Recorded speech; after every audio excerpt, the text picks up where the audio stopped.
Alright, so the last section of this chapter, section 5.8, is on something called the rational zero theorem.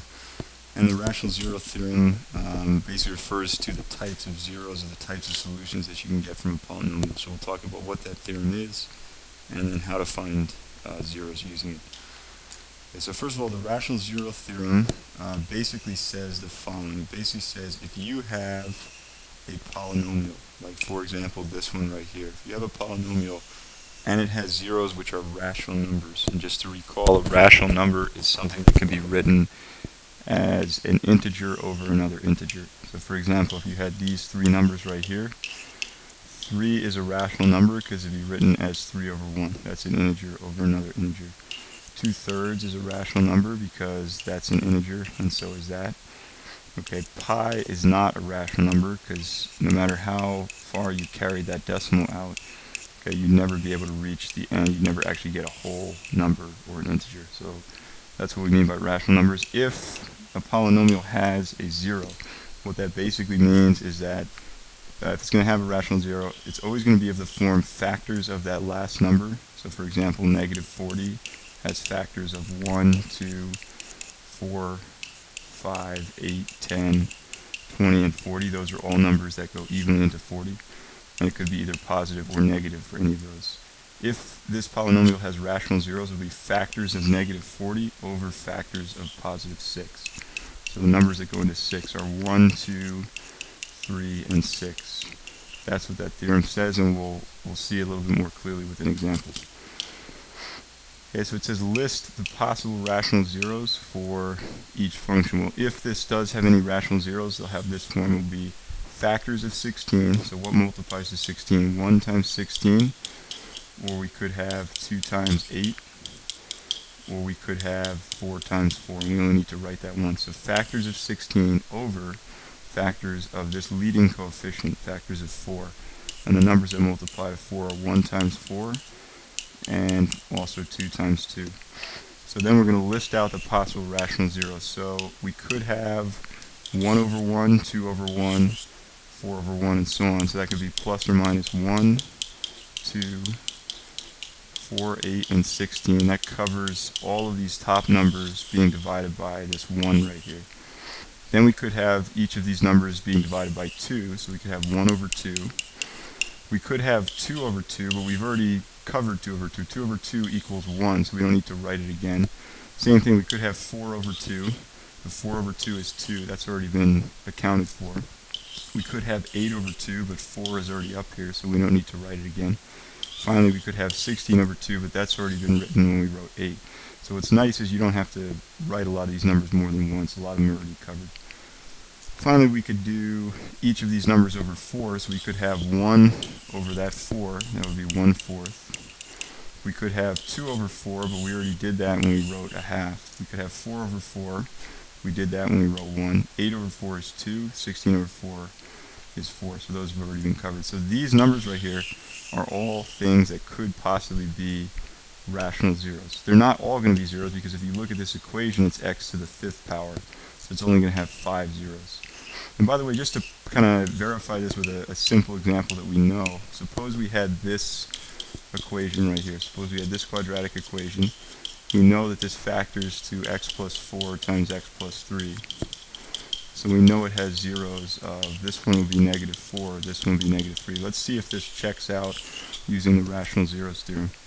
So the rational zeros theorem says if this has rational zeros, if this has numbers that solve it that are rational, should be factors of this number over factors of that number. And by the way, that number is 1. So what are the factors of 12? Well, 1 times 12. Or we could have 2 times 6.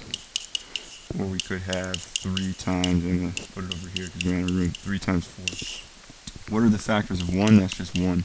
So any of these numbers, 1 over 1, 2 over 1, 3 over 1, any of those numbers could be rational. And sure enough, if we look at this, negative 4 and negative 3, do those show up in the list? They do, because if you look at it, we have plus or minus 3 over plus or minus 1, so negative 3 over 1 is one of the candidates, and you can see it does show up. And the same thing right here, positive or negative 4 over that shows up right here.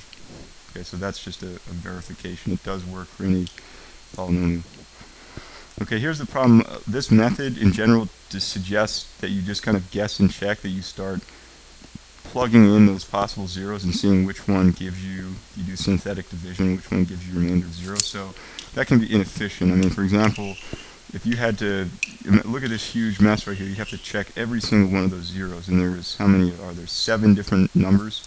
So a lot of these equations, what they might tell you to do is just take each of those 7 zeros, start plugging them into this equation, start doing synthetic division with all of those until you get a remainder of 0. And that can be inefficient. I think what's the better method to use in most cases is to use one of the methods we already know. So for example, factoring by grouping.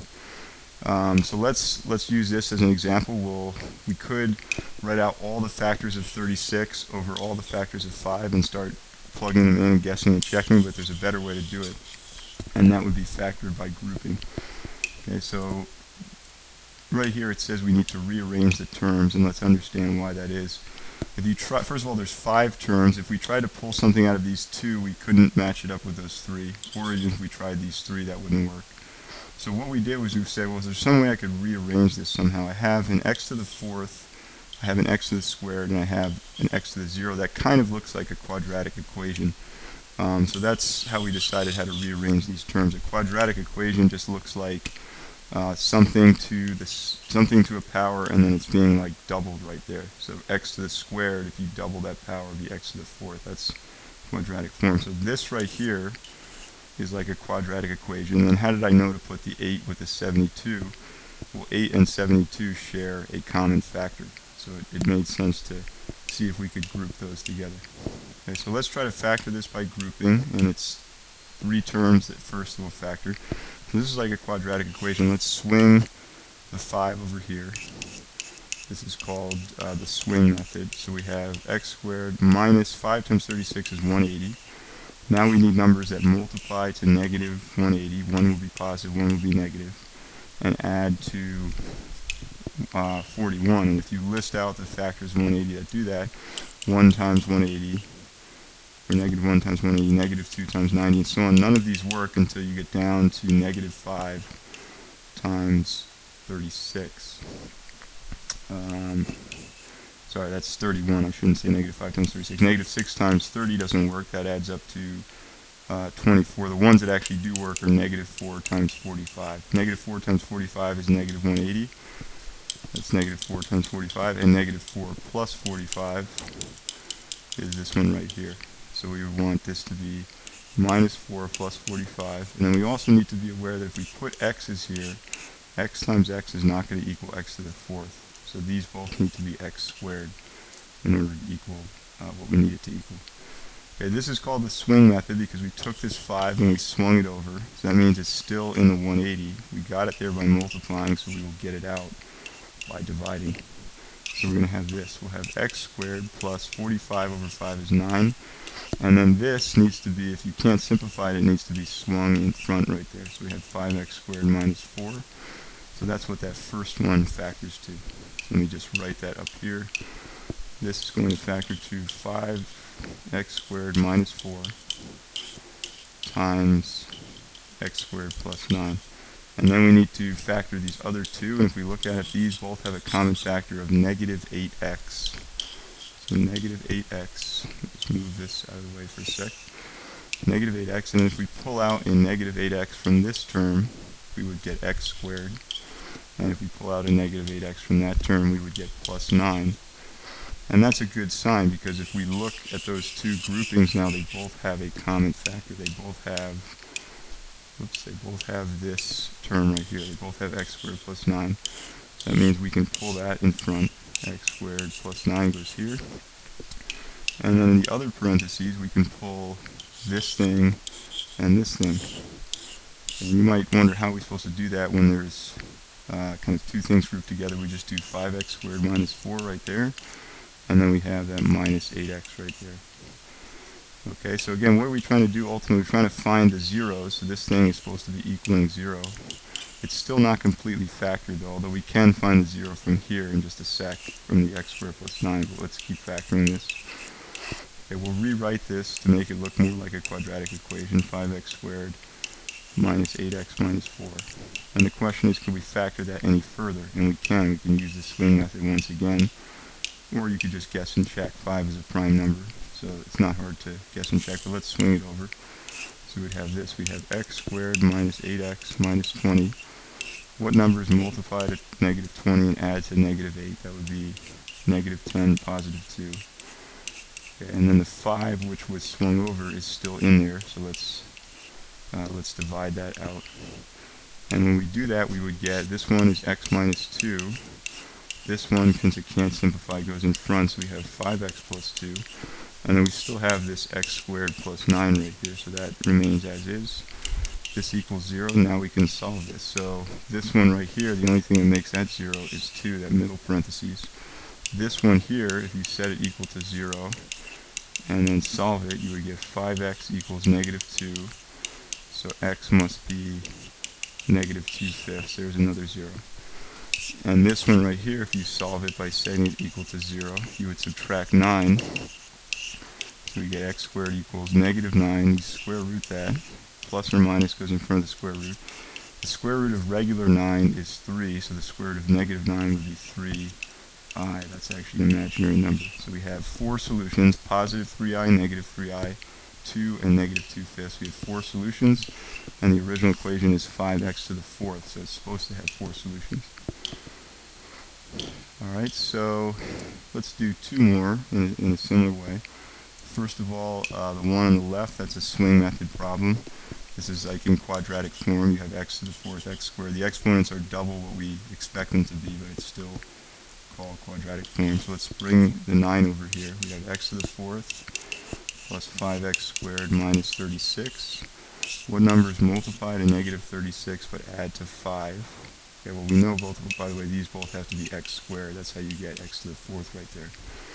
Okay, numbers that multiply to a negative 36, one would be positive, one would be negative, and because this is a positive 5, the positive one has to be bigger. So what numbers multiply to 36? These do. These do. Negative 3 times 12. Negative 4 times 9, those are the ones that add to this 5 right here. So we would want a minus 4 and a plus 9. Okay, then the 9 was swung over, so we need to get it out by doing this. We have x squared plus 1.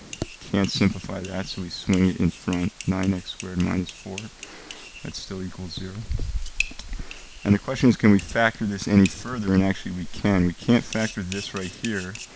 We can factor this. This is a difference of squares right here. This is 3x times 3x would be 9x squared.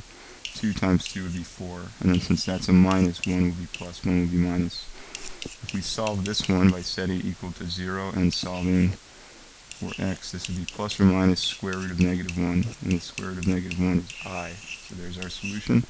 This one, if we set it equal to 0 and subtract 2 and then divide by 3, we would get x, sorry, it's a 3, x equals negative 2/3. And this one here, same thing, we would this time add 2 to both sides and divide by 3, and we would get x, keep writing 2, and I mean to write 3, that's x equals 2 over 3. Alright, this one here, there's 5 terms, and again we want to regroup them together kind of like we did before, and make that into a quadratic equation, or quadratic looking equation. So this looks like a quadratic because it's x to the 4th, x squared, and just a term, and then these two go together as well. And then you would do this the exact same as we did on the other page. Okay, so this ends up factoring, this purple one ends up factoring to 2x squared times x squared. That's how you get x to the 4th. And then when you do the swing method, you would swing the 2 over to the 18 and get 36. So you'd be looking for things that multiply to 36 but add to 20. Those turn out to be 18 times 2. And just to shortcut that a little bit, 18 and 2, you'd have to divide that 2 back out, and the 18 divided by 2 is where that 9 comes from. So that's the same problem as we did on the other page. I'm just skipping a couple steps. And then right here, the factor is minus 5x. When you divide this by negative 5x, you get x squared. When you divide this by negative 5x, you get positive 9. So that's good because we have x squared plus 9 in both of them right now. And that's what we're supposed to have.